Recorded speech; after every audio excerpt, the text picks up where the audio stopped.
Sesaat lagi akan Anda dengarkan spesial program Dialog Sambang Parlemen. Acara ini dipersembahkan oleh Dewan Perwakilan Rakyat Daerah Kota Surabaya, Jalan Yosudarso nomor 18-22 Surabaya. DPRD Surabaya, Omah Curhat Arek Surabaya. Sahabat Sonora, terima kasih Anda masih terus bersama dengan Sonora FM 98 Surabaya. Selamat pagi untuk Anda semuanya, selamat menjalankan ibadah puasa. Kita jumpa lagi di program Dialog Sambang Parlemen, hasil kerjasama Radio Sonora FM 98 Surabaya dengan DPRD Kota Surabaya. Nah, sahabat Sonora, sebagai informasi, sejak tahun 2016, Pemkot Surabaya ini telah menyusun cetak biru untuk mengurai kepadatan di seputaran Bundaran Taman Pelangi. Namun rencana ini belum sempat berjalan karena terbentur oleh sejumlah kendala atau hambatan. Mulai dari pembebasan lahan, penyediaan anggaran, hingga pandemi COVID-19.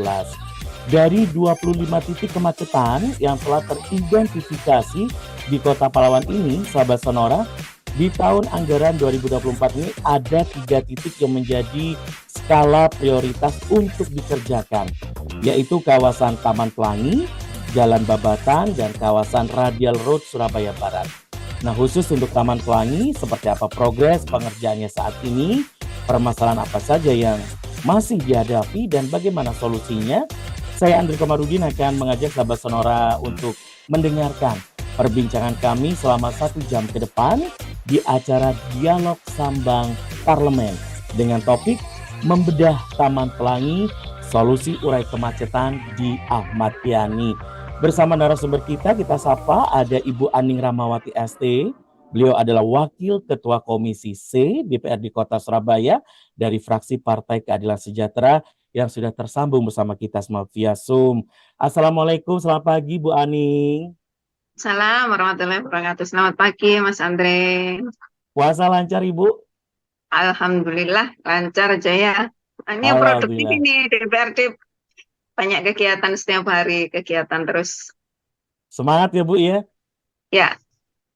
Baik, sahabat Sonora, selain on air di gelombang analog FM 98 Surabaya, jangan lupa saya ingatkan, Anda bisa nonton juga acara ini secara visual real time saat ini juga di live YouTube Sonora Surabaya. Dan untuk Anda yang berada di luar kota Surabaya, juga bisa mengakses acara ini melalui streaming audio di sonora.id Play Surabaya. Acara ini, sahabat Sonora, dipersembahkan oleh DPRD Kota Surabaya, Omah Curhat Arek Surabaya. Ini awal nih Bu Aning, mungkin bisa diinformasikan ke sahabat Sonora.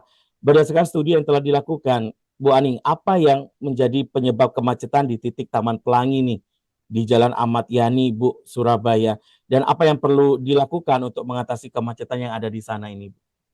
Ya, jadi sebelum kita berbicara lebih jauh tentang kemacetan Taman Pelangi, kemarin sudah sempat kita diskusi juga ya di Sonora ini tentang 25 titik kemacetan.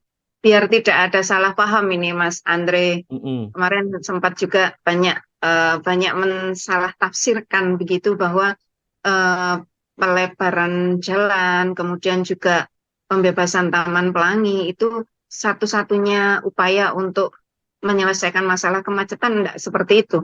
Jadi 25 titik kemacetan itu sebetulnya bukan satu-satunya cara dengan pembebasan lahan dan yang lain-lain yang terkait dengan sarana prasarana pembangunan, bukan.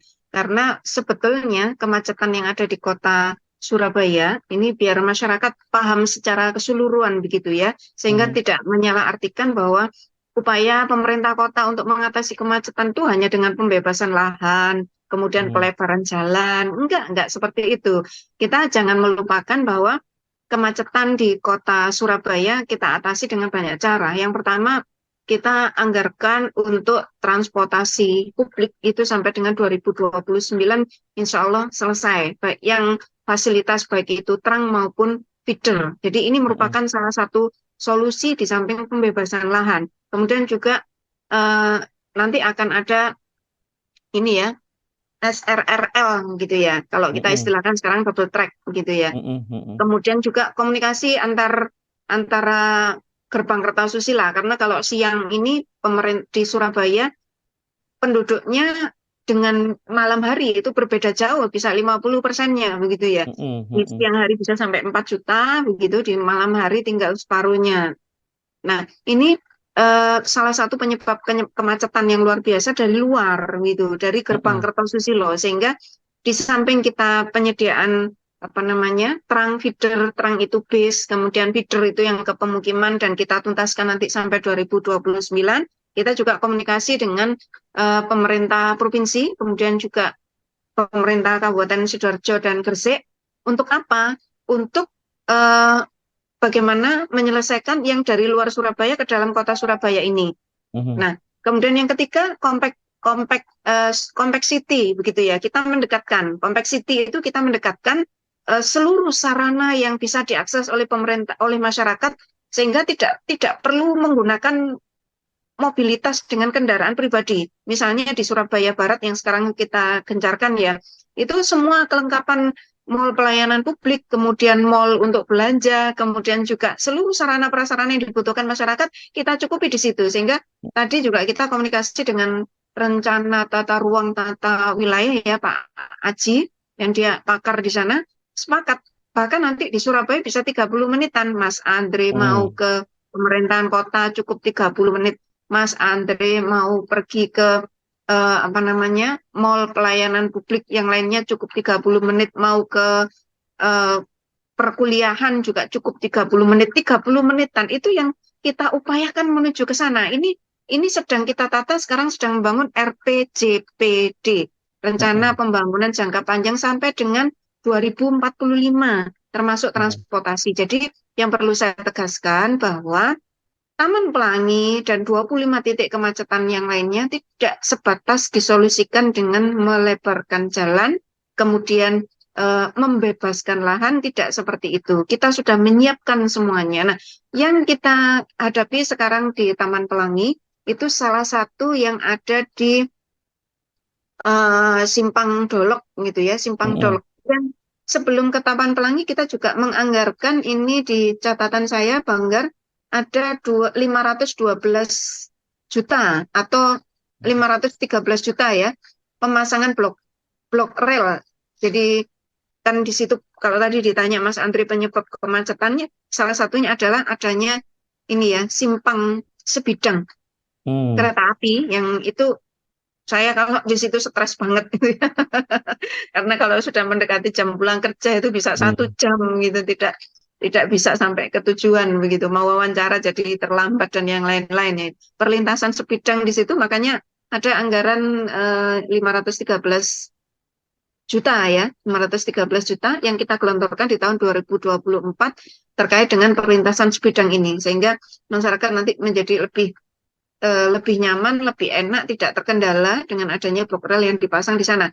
Nah, kemudian kita paksakan untuk di tahun 2024 ini 81 miliar, alhamdulillah berprogres dengan sangat baik, begitu ya. Kalau dulu sejak 2016 sampai 2023 itu berapa tahun? Berarti 7 sampai 8 tahun begitu ya.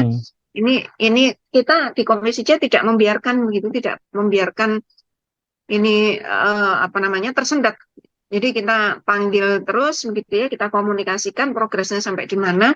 Alhamdulillah ini karena berjeda ada 29 persil ya Mas Andri, 29 persil yang dianggarkan 89 miliar, berjeda nanti Lebaran itu ya, dalam proses komunikasi simpatik ya dengan masyarakat. Karena yang namanya masyarakat manusiawi ya Mas Andri. Mas Andri juga kalau punya tanah di situ juga manusiawi lah kalau mintanya macam-macam begitu ya.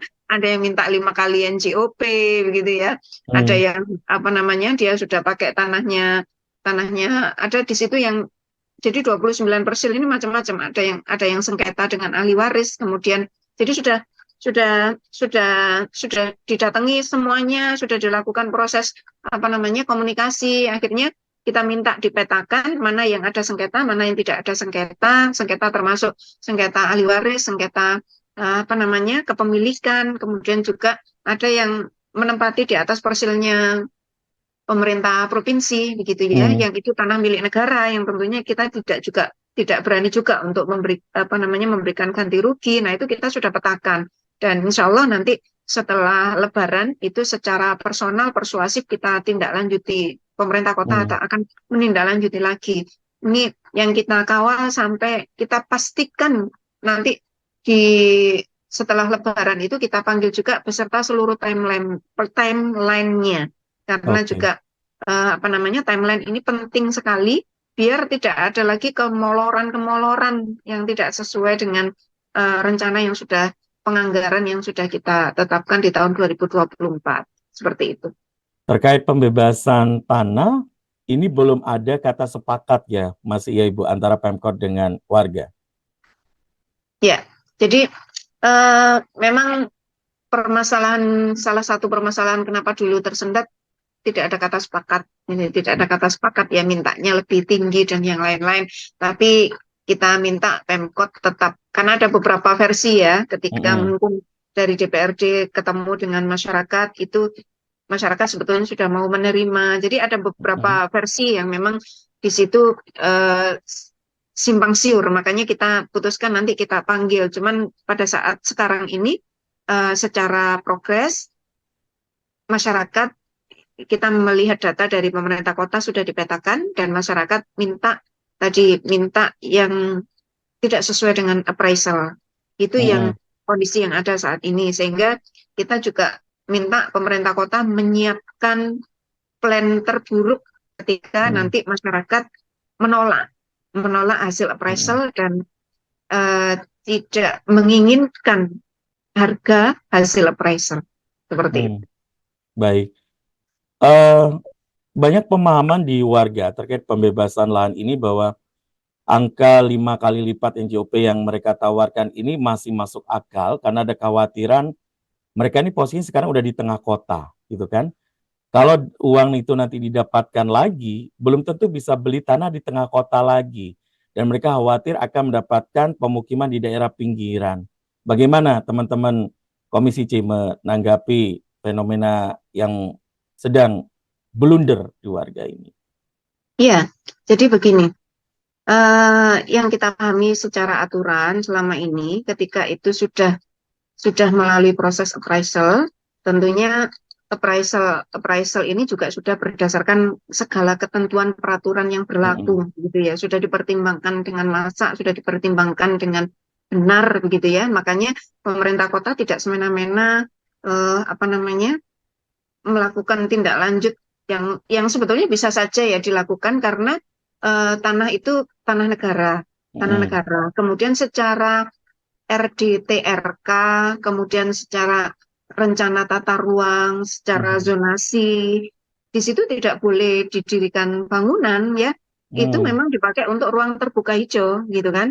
Artinya mereka sudah melanggar begitu, sudah melanggar sebetulnya karena tidak ada apa ya istilahnya tidak secara ketentuan peraturan perundangan di situ harusnya dikembalikan kepada peruntukan secara zonasi, tidak ada area pemukiman di situ, yang ada adalah ruang terbuka hijau. Nah, tentunya Komisi C juga tidak akan tinggal diam gitu ya terkait dengan mediasi ini. Yang pertama harus sesuai dengan ketentuan peraturan perundang-undangan yang berlaku, kemudian memastikan mereka dengan angka yang sudah dikeluarkan oleh appraisal itu, mereka betul-betul bisa hidup layak. Layak di sini bukan mewah ya, layak sesuai dengan standar kehidupan yang ada di kota Surabaya. Baik, masih banyak orang yang ini, Bu Ani, banyak orang yang masih tanda tanya. Di awal pembahasan upaya untuk memperlancar kepadatan di Taman Pelangi ini sempat muncul dua option waktu itu, membangun underpass atau flyover gitu ya. Apakah sekarang ini sudah ada kepastian yang akan dibangun nanti ini apa di Taman Pelangi, flyover atau underpass, Bu? Ya, jadi kalau berdasarkan kajian, dua-duanya masih sangat memungkinkan ya, dua-duanya masih sangat memungkinkan. Apakah flyover atau underpass itu sangat memungkinkan. Tinggal nanti penentuan, karena memang anggarannya dari pemerintah pusat. Penentuan dari pemerintah pusat itu mau pakai flyover atau underpass. Yang jelas sudah ada grand desainnya begitu ya, Mm-mm. dan sepertinya mengerucut ke underpass karena Mm. kalau dari sisi estetika itu underpass jauh lebih memungkinkan karena tidak merusak peruntukan dari lahan itu, yaitu ruang terbuka hijaunya masih kuat begitu, estetikanya juga masih bagus. Mm. Hanya Mm. memang, dan satu hal lagi dalam hal pengendalian banjir ini juga lebih Mm-mm. menguntungkan bagi warga di Surabaya Timur yang Mm. sebetulnya dari sisi limpahan air itu sudah terlalu banyak yang diarahkan ke Surabaya Timur, di sini di Sungai Kebon Agung ya. Maka Mm-mm. dengan adanya underpass ini itu membalik aliran yang di sebelah Mm. timur ya, catchment yang di sebelah timur itu menuju Mm. ke wilayah hilir yaitu di Surabaya Timur di Sungai Afur begitu, Mm. Mm. yang di sebelah barat ke Sungai Surabaya. Jadi Mm. ada pengalihan, ya, pembalian aliran. Nah, ini mungkin yang sedikit ekstra cost ya, ekstra cost karena Mm. harus membalik aliran itu kan secara sarana prasarana infrastruktur drainase juga mengeluarkan cost baru begitu. Mm. Namun dari sisi apa namanya estetika, kemudian juga dari sisi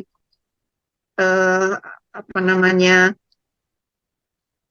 utilitas, sarana Mm. utilitas yang lainnya itu lebih memungkinkan dengan menggunakan underpass ini. Karena nanti juga belum lagi nanti kita bicara tentang double track yang ini Mm. insya Allah Mm. akan Betul. diadakan gitu ya.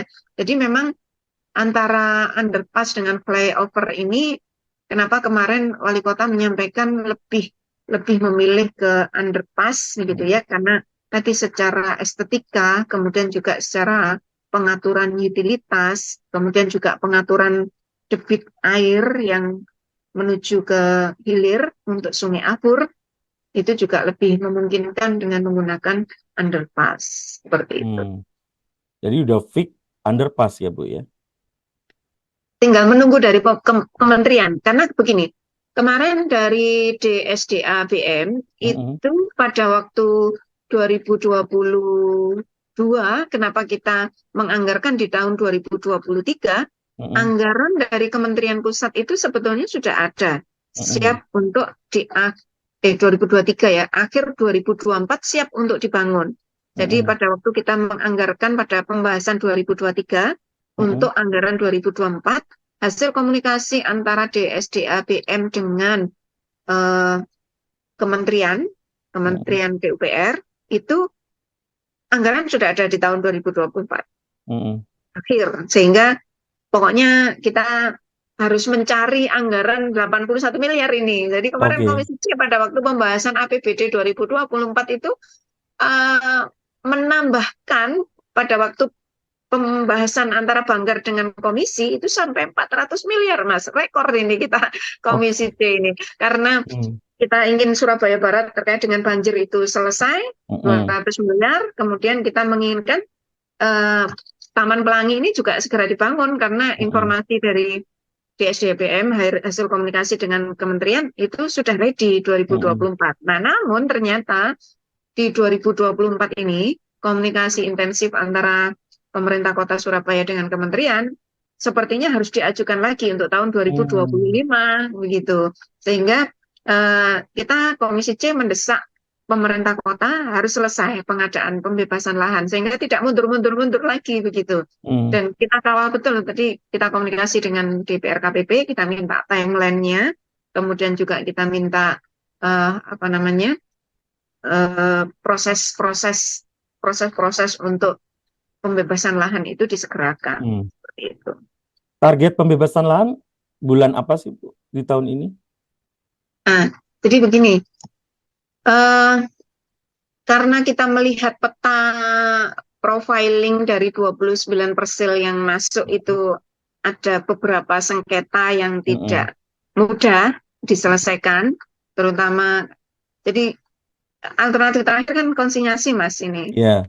Jadi konsinyasi itu pemerintah kota akan menitipkan uang ke PN ya, Mm. sehingga mau tidak mau masyarakat itu harus mau gitu ya, karena Mm. peruntukannya memang untuk kepentingan umum. Nah, konsinyasi ini kan syarat dari konsinyasi itu sendiri bagaimana sengketa-sengketa ini juga bisa terselesaikan dengan baik. Maka kita minta dari DPR KPP persuasif dulu dengan masyarakat sampai dengan Mei begitu ya. Setelah itu baru konsinyasi, sehingga diharapkan akhir tahun 2024 mau tidak mau pembebasan lahan ini harus beres. Makanya nanti bulan Mei kita panggil DPR KPP dengan timeline yang ketat, dengan timeline pengadaan pembebasan lahan yang betul-betul rigid gitu ya, sehingga tidak ada alasan lagi untuk molor atau mundur gitu.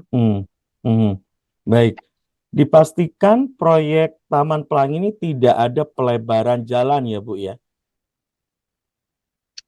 Jadi historinya begitu ya, secara RDTRK-nya itu kita hanya pembebasan mengembalikan fungsi lahan menjadi fungsi sesuai dengan RDTRK, yaitu fungsi ruang terbuka hijau. Sehingga ya disitulah ruang terbuka hijau itu yang kita kembalikan. Jadi masyarakat yang tinggal di atasnya kita pindahkan, kemudian fungsi ruang terbuka hijau itu kita kembalikan.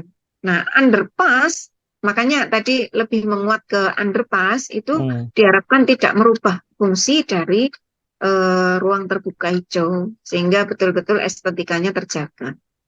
Baik, baik. Karena banyak juga yang mempertanyakan, kalau sampai ada pembebasan lahan, jangan-jangan pelebaran jalan. Kalau mau pelebaran jalan, mau ke arah mana lagi gitu kan? Kalau yang dilebarkan hanya di sekitaran Taman Pelangi, kalau kata orang Surabaya nanti merantak kemana-mana gitu loh, Bu Ani. Enggak, insya Allah enggak ada. Kita dari master plan-nya tentunya sudah RDTRK-nya, RT-RW-nya itu sudah jelas di situ peruntukannya, sehingga insya Allah dipastikan tidak ada pelebaran ya, tidak ada pelebaran. Yang ada adalah mengembalikan fungsi RTH sekaligus juga mengatasi kemacetan itu dengan membangun underpass yang ada di Taman Pelangi. Seperti itu. Pasca pembebasan lahan, nanti tahapan selanjutnya apa Bu di schedule? Ya, jadi setelah kita ada pembebasan lahan ini memang yang paling luar biasa ya, karena tadi menyelesaikan sengketanya panjang, kemudian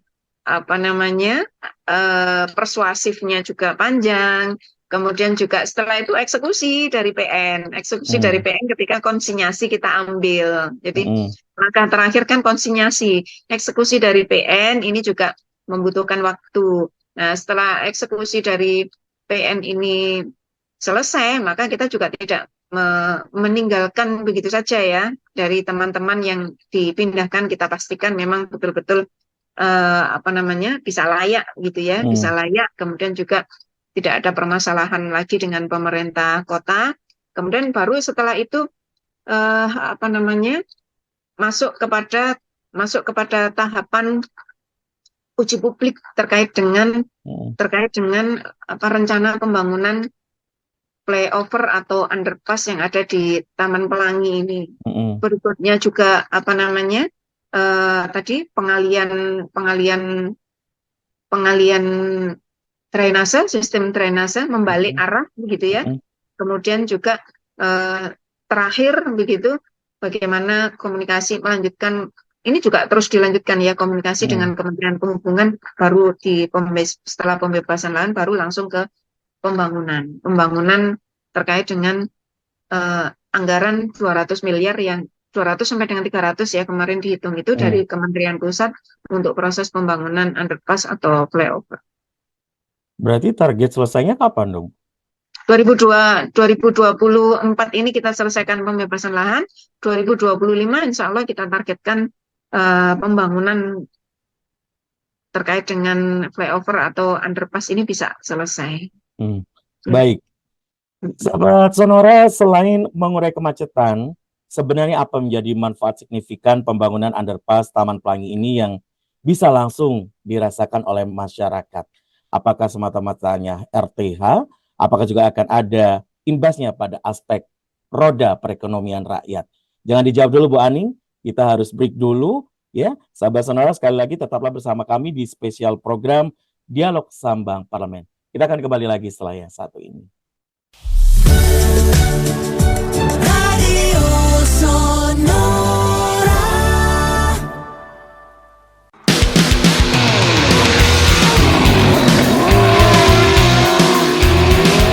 Mau tahu perkembangan dunia otomotif terkini? Kalau bicara spare part, memang mobil-mobil yang wow itu artinya Anda itu maintenance-nya akan lebih krusial. Tidak kalah pentingnya skill, keterampilan dari mekaniknya. Klinik Otomotif Sonora bersama Dewi Juwana. Anda akan dapatkan juga beragam informasi dan tips praktis perawatan kendaraan Anda. Tayang setiap Sabtu pukul 10 hingga 12 siang. Hanya di Radio Sonora, Kompas Gramedia Radio Network.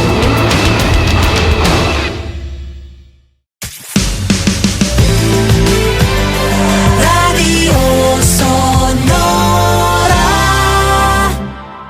Terima kasih sahabat Sonora, Anda masih bersama kami Radio Sonora FM 98 Surabaya. Kita masih di program Dialog Sambang Parlemen, hasil kerjasama Radio Sonora Surabaya dengan DPRD Kota Surabaya, Oma Curhat Arek Surabaya. Saya Andre Komarudin juga masih bersama dengan Anda dan masih bersama narasumber kami, Ibu Aning Ramawati ST, Wakil Ketua Komisi C DPRD Kota Surabaya dari fraksi Partai Keadilan Sejahtera. Topik yang kami bahas di episode kali ini adalah membedah Taman Pelangi, solusi urai kemacetan di Ahmad Yani.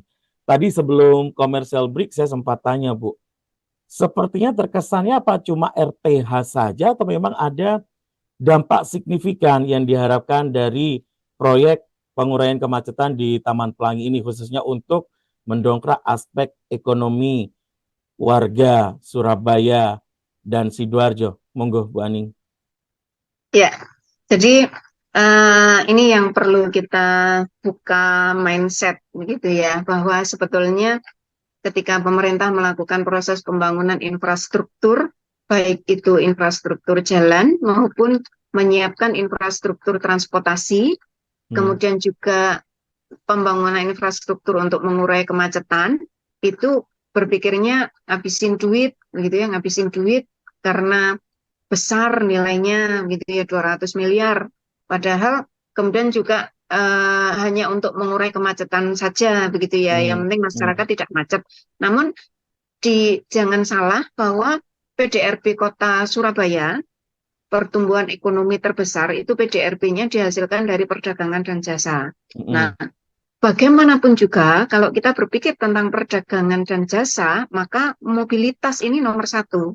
Nah, ketika kita berpikir tentang mobilitas ini nomor satu, maka geliat transportasi itu harus mendukung upaya untuk menumbuhkan secara signifikan PDRB Kota Surabaya. Dan ini hasil risetnya, kenapa kok perdagangan dan jasa di Kota Surabaya ini tumbuh pesat luar biasa dan PDRB-nya paling tinggi, karena memang Surabaya secara keseluruhan itu memberikan iklim mobilitas yang menarik gitu ya. Kemacetannya tidak separah yang ada di Jakarta barangkali. Nah, sehingga dengan adanya pembangunan underpass atau flyover yang ada di Taman Pelangi, sadar tidak sadar, mau tidak mau, geliat ekonomi pasti akan sangat bertumbuh. Karena bagaimanapun juga kemacetan sudah terurai, kemudian juga masyarakat secara mobilitas semakin terdukung oleh keberadaan hilangnya salah satu titik kemacetan yang sangat vital, yang itu sangat dekat dengan Sidoarjo, kemudian juga menghubungkan banyak titik mobilitas dari masyarakat Kota Surabaya. Jadi yang pertama itu secara signifikan nanti akan insya Allah menguatkan pertumbuhan ekonomi, terutama PDRB Kota Surabaya yang memang sudah tertinggi. PDR pertumbuhan ekonominya di Kota Surabaya itu perdagangan dan jasa akan sangat terbantu lagi dengan kemudahan mobilitas, terutama dengan tidak adanya kemacetan. Itu yang pertama. Kemudian yang kedua, kita melihat bahwa di ruang terbuka hijau gitu ya, nanti kita perlu mensosialisasikan kepada masyarakat. Selama ini kan warga yang ada di mana? warga yang ada di Taman Pelangi itu secara mobilitas juga susah ya. Mereka harus berada dalam harus nyebrang, harus antisipasi kemacetan mobil. Nah, itu juga secara otomatis ketika mereka tidak lagi berada di situ, insya Allah mobilitas mereka juga akan lebih bagus. Kemudian peruntukan RTH atau Taman Pelangi berupa RTH ini secara otomatis kelihatan ekonomi yang ada di masyarakat sekitar, terutama nanti Surabaya Sidoarjo kan tergantung arah ya, tergantung arah nanti underpass ini akan seperti apa, yang memungkinkan kan arah keluar masuk Sidoarjo gitu kan. Kemudian untuk yang area di barat timur ya, area di barat timur itu juga secara otomatis akan terpengaruh signifikan lah ya, terutama dari sisi kelihatan kalau kita melihat di situ Mas Andre mungkin banyak ya melihat baik itu rumah makan, kemudian juga para pedagang gitu ya di wilayah barat dan timur itu tentunya akan mencipi, menikmati kelancaran gitu ya dari Bundaran Dolok itu yang dari arah timur ke barat, begitu juga sebaliknya, kemudian juga dari utara selatan itu juga secara otomatis akan lebih mudah ketika nanti mereka membangun yang namanya pusat-pusat ekonomi baru di wilayah barat timur atau utara selatan, seperti itu. Jadi nggak semata-mata hanya demi estetika dan tersedianya ruang hijau terbuka hijau. Jadi memang ada konsekuensi impact di sisi bidang perekonomian yang diharapkan dengan dibangunnya infrastruktur ini dengan kembali menghadirkan pusat-pusat perekonomian baru, begitu ya Bu Aning. Bu Aning, kita kembali lagi ke permasalahan 25 titik kemacetan yang teridentifikasi. Nah, ini progresnya gimana? Yang dihandle by project, tapi kan nggak mungkin nilainya juga dibiarkan gitu aja gitu. Bagaimana nih Pak? Iya, jadi begini. Sebelumnya mungkin sedikit saya menambahkan yang pertanyaan Mas Andre yang tadi tentang geliat ekonomi ya. Surabaya ini akan membangun yang namanya Surabaya Compact City. Jadi Surabaya Compact City tadi kalau kita bicara tentang 30 menitan gitu ya. Tentunya nanti di area Surabaya Selatan ya, itu Surabaya Selatan daerah Taman Pelangi, Bundaran Dolok itu pemerintah kota juga akan menerapkan Compact City 30 menitan. Nah, di situ nanti kita bisa bicara banyak tentang RDTRK-nya, kawasan zonasinya, sehingga kelihatan ekonomi yang di situ nanti juga akan ditata oleh pemerintah kota dalam konsep Compact City. Artinya tidak perlu yang di wilayah Surabaya Selatan ini terlalu jauh. Kita sekarang membangun yang namanya mall pelayanan publik itu diupayakan ada di 5 rayon.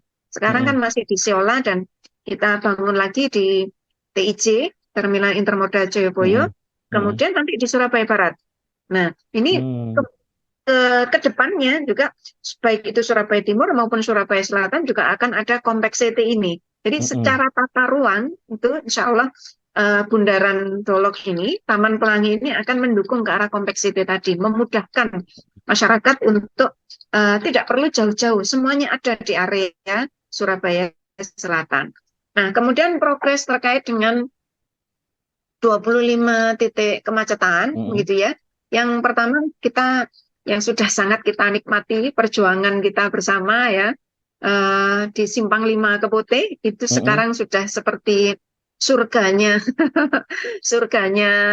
masyarakat Surabaya Timur gitu ya, sudah seperti JLLT bablas gitu ya, karena kemarin pembebasan lahan sudah selesai, itu kita perjuangkan betul ya, anggarannya termasuk juga pembangunannya gitu ya, sehingga sekarang sudah tidak ada lagi keluhan terkait dengan kemacetan yang ada di Simpang 5 Kepote. Jadi itu kemarin prioritas pertama dan utama kita minta, karena sudah 20 tahun itu Mas Andre, sudah 20 tahun kemacetan yang memakan banyak korban, kemudian juga menjadi di situ banyak sekali institusi pendidikan yang sangat terganggu dengan kemacetan yang ada. Alhamdulillah sudah terurai dengan baik. Kemudian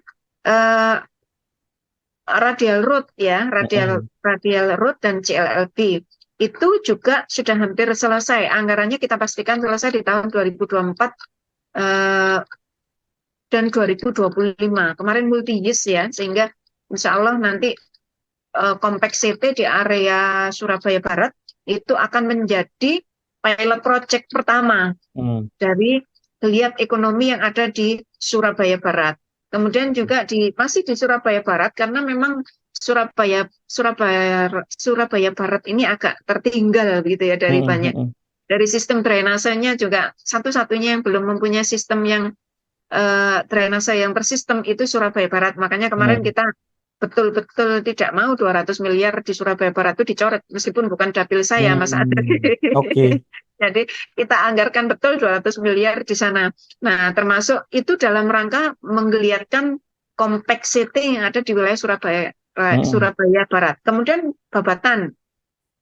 Mas Andri kalau ke UNESA gitu ya, UNESA dari arah mana itu Wiyung menuju ke UNESA, di Babatannya itu kan pasti macet ya di pojokan itu. Ya, Nah, Babatan Indah itu juga. ya Perempatan betul. itu. Nah itu alhamdulillah di tahun 2024 ini juga kita pastikan kita taruh anggaran gitu ya. Kita taruh anggaran senilai 65 miliar. Jadi 65 miliar untuk pembebasan tanah dan pelebaran jalan. Kemudian 500 meter kita bangun senilai 15 miliar. Jadi ini kita tidak main-main untuk mengurai 25 titik kemacetan ini. Simpang 5 sudah terbukti selesai. Taman Pelangi on progress, CLLB sudah mau selesai. Kemudian Babatan ini juga kita sudah anggarkan. Jadi kita tidak omong kosong ya, di Banggar kita mengawal betul 25 titik kemacetan ini sehingga betul-betul bisa clear begitu. Kemudian juga di Jalan Margomulyo, Andes ya, Bundaran Karangkoh ini perlintasan sebidang juga ya. Kita berkoordinasi dengan PT KAI, itu juga kita pasang di sana senilai 1,3 M untuk sama dengan Ayani ya, pemasangan blok rel terkait dengan perlintasan sebidang. Kemudian di Jalan Raya Babat Jerawat, akses Pondok Penawar Indah yang sekarang sedang berjalan, itu 37 miliar. Ya, kita anggarkan dan pembangunannya 6,5 miliar akses Tahura.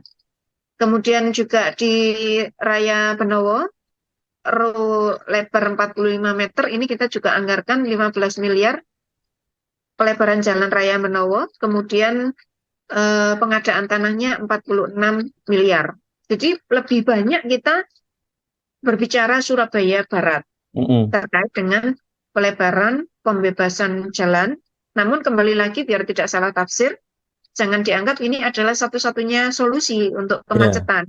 Kita sudah membuat milestone sampai 2029 terang yaitu bis dan juga feeder kita anggarkan sampai selesai begitu ya. Kemudian juga komunikasi dengan Jawa Timur, Gerbang Kertosusilo itu juga kita lakukan agar penyebab kemacetan utama yang dari luar kota Surabaya, kalau siang 4 juta, kalau malam 2 juta sekian ya, hampir 3 juta, itu bisa terselesaikan. Dan yang terakhir adalah regulasi.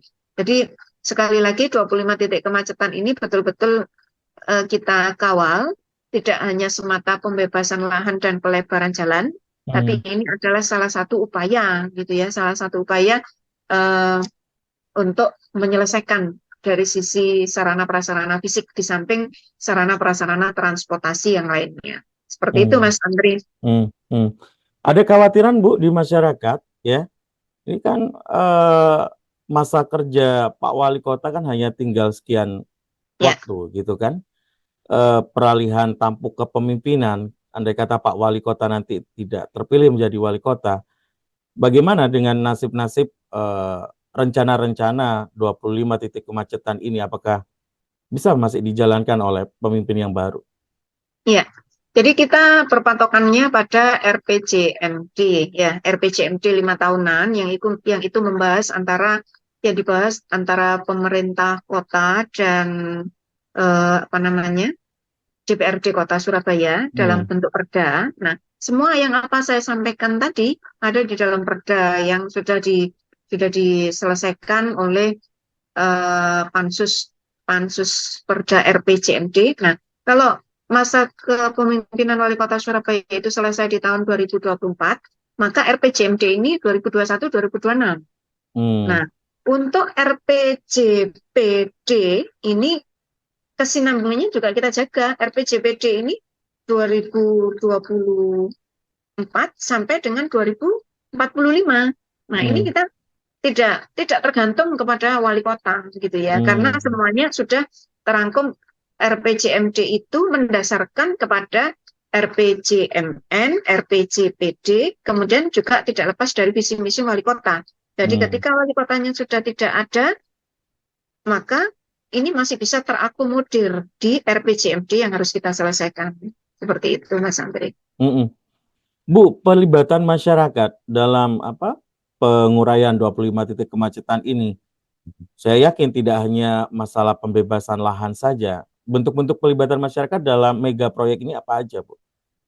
Ya, jadi begini, kenapa saya bilang tadi milestone transportasi kota Surabaya, kemudian juga regulasi terkait dengan transportasi publik, maka kita berkewajiban, makanya tadi pada saat pembahasan RPJPD, hari ini kita membahas bersama pakar, bersama pemerintah kota, dengan DPRD, itu betul-betul kita tekankan bahwa mengatasi kemacetan itu juga harus berpikir tentang regulasi, harus berpikir tentang bagaimana yang dibutuhkan masyarakat. Jadi kalau kita menginginkan masyarakat itu pindah ke transportasi publik, sebagaimana Semarang, sebagaimana Jakarta, maka pemerintah kota harus melakukan survei terlebih dahulu. Mobilitas masyarakat ini kemana saja? Mobilitas masyarakat yang terbanyak, jangan-jangan mobilitas masyarakat terbanyak dari ASN, dari outsourcing pemerintah kota Surabaya. Nah, ini tadi sudah saya sampaikan harus dibuat kajian betul. Nah, disitulah nanti kita bisa memprioritaskan trunk feeder yang kita sediakan supaya jemput bola, sehingga mereka mau berpindah karena sarana prasarana sudah kita fasilitasi. Termasuk juga yang dari luar kota Surabaya. Ketika nanti kita berikan regulasi bahwa yang dari Sidoarjo masuk ke Surabaya harus menggunakan transportasi publik, maka mereka itu mobilisasinya kemana saja. Ini yang kita harus fasilitasi. Nah, peran masyarakat untuk berpartisipasi nantinya terkait dengan berpindah dari moda transportasi pribadi menjadi moda transportasi umum yang disediakan oleh pemerintah kota, ini sangat diperlukan sekali. Nah, kewajiban dari pemerintah kota adalah menyediakan sarana transportasi publik yang memang betul-betul sesuai dengan kebutuhan. Dan DPRD Kota Surabaya akan mengawal terkait dengan anggaran, terkait dengan pengawasan kebijakan yang sudah kita sepakati bersama, sehingga betul-betul terjadi kolaborasi yang bagus antara pemerintah kota, masyarakat, dan juga DPRD Kota Surabaya. Baik. Bu Ani, tidak terasa ya, kita udah di penghujung perbincangan kali ini. Kalau perbincangan tuh gayeng gitu kan, ngalir, waktu terasa cepat sekali. Closing statement apa yang bisa Anda sampaikan kepada masyarakat luas yang mendengarkan perbincangan kita pagi hari ini terkait dengan bahasan episode kali ini, membedah Taman Pelangi, solusi urai kemacetan di Ahmad Yani. Monggo Bu Ani. Ya, yang pertama kita dari DPRD Kota Surabaya sangat berharap koordinasi kerjasama yang luar biasa para penghuni persil di Taman Pelangi dengan pemerintah kota, karena memang peruntukan dari Taman Pelangi itu nanti untuk hajat hidup orang banyak, gitu. Sehingga kita yakin betul bahwa kemauan mereka untuk berkolaborasi cantik dengan pemerintah kota itu akan berdampak menghebatkan Surabaya, berdampak pada pertumbuhan ekonomi kota Surabaya, berdampak pada kenyamanan warga kota Surabaya sehingga terbebas terhindar dari kemacetan. Sehingga kami dari DPRD Kota Surabaya sangat berharap kerjasama, kolaborasi, dan kesadaran dari masyarakat yang tinggal di persil Taman Pelangi untuk bisa berkoordinasi dengan baik dengan pemerintah Kota Surabaya. Dan insya Allah kita dari DPRD Kota Surabaya juga akan memastikan bahwa timeline, kemudian juga keseriusan untuk menindaklanjuti pembebasan lahan menuju pada pembangunan dengan komunikasi aktif dengan pemerintah pusat bisa terlaksana sesuai dengan jadwal, dan harapan masyarakat Kota Surabaya bebas macet, bebas hambatan itu bisa kita fasilitasi dengan baik sehingga hajat hidup orang banyak bisa lebih memberikan kemanfaatan yang luar biasa untuk warga Kota Surabaya. Baik sahabat Sonora, Ibu Aning Rahmawati Asti, Wakil Ketua Komisi C DPRD Kota Surabaya dari fraksi Partai Keadilan Sejahtera. Terima kasih Ibu telah meluangkan waktu kali ini bersama dengan sahabat Sonora. Sehat selalu Bu Aning. Ya, terima kasih Mas Andre. Sehat selalu buat Mas Andre dan kru Sonora Surabaya. Tetap semangat mengawal kepentingan rakyat. Assalamualaikum. Waalaikumsalam warahmatullahi wabarakatuh. Sahabat Sonora, dengan demikian berakhir sudah program spesial Dialog Sambang Parlemen episode kali ini. Jangan sampai Anda lewatkan bahasan-bahasan seru dan menarik lainnya di episode mendatang. Saya Andre Komarudin dan segenap tim produksi yang bertugas mengucapkan terima kasih banyak atas segala perhatian Anda. Selamat melanjutkan aktivitas. Sampai jumpa. Radio Sonora.